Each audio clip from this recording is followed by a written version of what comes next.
Segmen kali ini adalah segmen yang nyantai aja biar nggak bosen bahas review-review terus. Alah, bilang aja bro, bahan reviewnya mulai habis.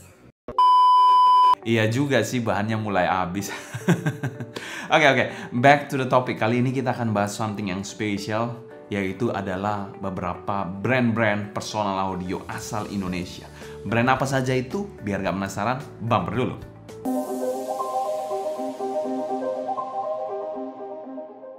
Halo semua, selamat datang channel Sound Diganti bersama dengan saya Sebastian yang seperti biasa akan sharing info dan racun mengenai dunia personal audio, baik itu audio portable ataupun desktop audio. Indonesia sendiri konsumennya sangatlah besar. Kalau kita spesifikkan mungkin personal audio cukup potensial kalau kita bilang, tapi memang tidak sebesar China ataupun sebesar Jepang.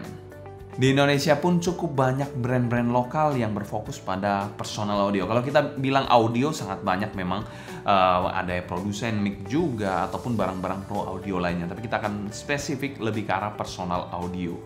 Brand yang pertama yaitu adalah Avara. Avara didirikan pada tahun 2017 oleh sang founder yaitu Alphon. Ko Alphon sendiri saya sudah kenal cukup lama. Jadi Ko Alphon sendiri yang membuat saya berkecimpung di dalam dunia personal audio ini pertama kali ketemu di Jebon Surabaya. Jadi ya di situ awal saya masuk pada hobi yang tidak memiliki dasar ini. Mungkin kalian juga tidak asing dengan Ko Alphon ini. Dia yang juga membawa bendera Jebon ke Indonesia. Selain itu juga orangnya cukup humble dan baik hati, tidak seperti saya yang sombong ini. Oke, balik lagi. Avara sendiri memiliki line up yang cukup luas, dari line up yang low budget sampai yang high end sekalipun. Kita bilang aja seperti line up AV1, AV1S, AV2 yang menggunakan 2 driver, lalu AV3 yang menggunakan 3 driver, AV4 yang menggunakan 4 driver, dan AV6 yang menggunakan 6 driver. Tapi juga ada top of the line mereka yaitu AV6 EST, di mana dia menggunakan 2 EST dan 4 balance armatur. Untuk masuk atau melakukan penetrasi yang lebih dalam kepada pasar Indonesia, Avara juga membuat custom in-ear monitor termurah mereka yaitu AV1 Lite atau biasa disebut AV1 BPJS. Itu adalah custom in-ear monitor termurah yang bisa kalian buat, ya memang custom mengikuti telinga kalian ya. Dan itu harganya paling murah setahu saya, menggunakan 1 balance armatur. Dan ada satu di hadapan kalian ini yaitu Avara Neo. Avara Neo juga custom in-ear monitor tapi tidak bisa untuk mengikuti kontur telinga kalian, hanya bisa universal fit, tapi bisa kalian custom shell-nya, bisa kalian custom faceplate-nya, dan itu sangat menarik banget menurut saya. Dan kalau dibilang soal kosmetik, Avara tidak perlu diragukan lagi untuk kemampuannya. Tapi kalau kita bilang selera suara, itu memang kita bilang audiophile itu super demanding banget. Kalau memang awalnya yang saya tahu Avara itu memang berfokus pada audiophile, tapi lama-kelamaan mereka mulai berubah haluan. Setahu saya ya, beberapa interview dengan Ko Alphon yang dilakukan dengan beberapa YouTuber lain, saya juga perhatikan dia mulai berfokus merubah strateginya dari audiophile ke pro audio.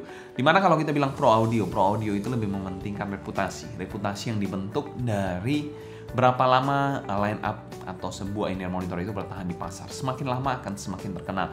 Seperti halnya Shure 215. Itu sampai sekarang, itu sudah cukup lama dan sampai sekarang pun masih bertahan. Kalau kita dari telinga audiophile, saya bilang itu suaranya sih. Tapi buktinya sampai sekarang masih digunakan oleh banyak pro audio. Dan Avara memang menyasar ke situ sekarang. Kalau audiophile, ada teknologi baru yang lama pasti ditinggalkan atau memang sudah obsolete. 2-3 tahun sudah obsolete, tapi kalau pro audio 2-3 tahun itu masih seumur jagung dan perlu waktu yang lama. Ya mungkin itu aja sedikit berbedanya antara pro audio dan audiophile. Tapi Avara juga cukup taktis, mereka masuk ke atau berfokus kepada pro audio. Yang kedua yaitu brand yang tidak asing lagi bagi kalian audiophile, yaitu Seven Acoustics. Seven Acoustics sendiri memang cukup baru, yaitu didirikan pada tahun 2020 oleh seorang single fighter yaitu Bro Steven. Dimana brand satu ini juga memang awalnya saya agak skeptis dengan brand satu ini, tapi setelah melihat line up-nya, melihat kemampuannya, saya paham bahwa brand satu ini bukan brand kaleng-kaleng. Dan salah satu produknya kita juga punya yaitu Proxima, dan ini adalah produk yang legit banget, very nice tuning. Dan untuk brand Seven Acoustic sendiri memiliki line up yang tidak terlalu banyak, yaitu cuma 3. Yang pertama Proxima yang menggunakan 1 balance armatur, ada juga Stargazer yang menggunakan 1 dynamic driver dan 2 balance armatur, dan top of the line mereka yaitu Supernova yang menggunakan 6 balance armatur. Yang spesial ini Supernova. Supernova itu diakui reviewer luar sebagai in-ear monitor yang sangat-sangat balance, sangat-sangat bagus. Dan HBB Bang Habibie juga sampai beli gitu. Jadi ini in-ear monitor yang bukan kaleng-kaleng tentu saja, dan kita pantas berbangga hati karena brand dari Indonesia bisa masuk atau tembus dan bersaing dengan brand-brand dari luar negeri. Dan itu tentu saja mengangkat reputasi dari portable atau personal audio di Indonesia. Good job. Kalau berbicara soal kabel, tentu saja sih veteran-veteran pasti tahu brand satu ini, yaitu Ferus. Mereka adalah sepuh di dunia perkabelan audio, baik itu audio personal audio, audio portable, desktop audio, home audio, maupun car audio. Mereka jadi memiliki lini yang luas dan sudah sangat sepuh banget dan konsisten untuk membuat kabel-kabel terbaik. Line up kabel Ferus sendiri sangat banyak. Kalau kita bilang personal audio sangat banyak, mereka banyak meracik kabel ini monitor dari bahan-bahan bermacam-macam, jack bermacam-macam, pin bermacam-macam, dan juga kosmetik yang bermacam-macam. Tapi kalau kalian mencari selain personal audio, mereka juga sangat-sangat lengkap untuk line up-nya. Dan untuk kabel yang paling favorit yaitu SPC N8. Itu adalah salah satu kabel best seller dari Ferus. Dan kalau kalian yang mau upgrade suara personal audio kalian, baik itu in-ear monitor ataupun headphone, dan merasa sudah mentok nih gimana nih suaranya, mungkin kalian bisa gunakan kabel sebagai alternatif untuk upgrade. Tidak hanya kosmetik saja menurut saya, sound quality pun pasti meningkat. Tapi perlu diperhatikan sound quality untuk kabel sendiri bisa ada trade off-nya, jadi perlu kalian coba-coba juga. Dan Ferus sendiri sudah tidak diragukan lagi reputasinya. Mengenai kabel, ada juga salah satu brand yang cukup terkenal yaitu Van Jankook.